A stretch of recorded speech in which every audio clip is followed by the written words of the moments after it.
This is a uniquely American phenomenon. Under United States anti-deficiency law, federal agencies cannot spend money without sanction from the US Congress. The lawmakers are supposed to pass 12 different spending bills to fund agencies across the government. So a shutdown happens when the Congress fails to pass the funding legislations signed into law by the president. When no funding legislation is enacted, federal agencies have to stop all non-essential work and will not send paychecks as long as the shutdown lasts.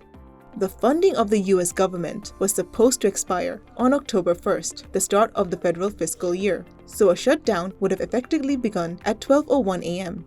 But in a last-minute deal, Congress managed to avoid a shutdown by passing a stopgap spending bill that will keep the government running for another 45 days. Now, if no funding law is passed, the US government may shut down in mid-November. Millions of US federal workers are expected to face delayed paychecks when the government shuts down, including many of the roughly 2 million military personnel and more than 2 million civilian workers across the nation.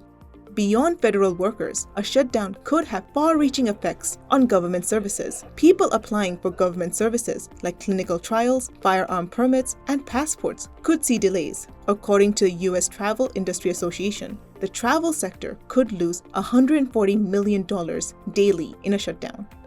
Goldman Sachs has estimated that a shutdown would reduce economic growth by 0.2% every week it lasted, but growth would then bounce back after the government reopens. The US president and members of Congress will continue to work and get paid. However, any members of their staff who are not deemed essential will be furloughed. The judiciary will be able to continue to operate for a limited time using funds derived from court filings, other fees, and other approved funding.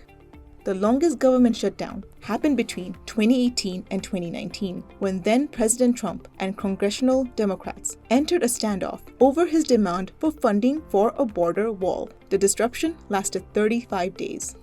It is impossible to predict how long a shutdown would last. However, many in the US are bracing for a stoppage that could last weeks. It's the responsibility of the US Congress to fund the government. The House and Senate have to agree to fund the government in some way, and the president has to sign the legislation into law.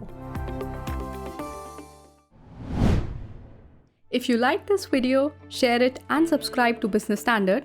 For more news, views and insights, log on to www.business-standard.com. Do also follow us on YouTube, Twitter, Facebook, Instagram, Telegram and LinkedIn.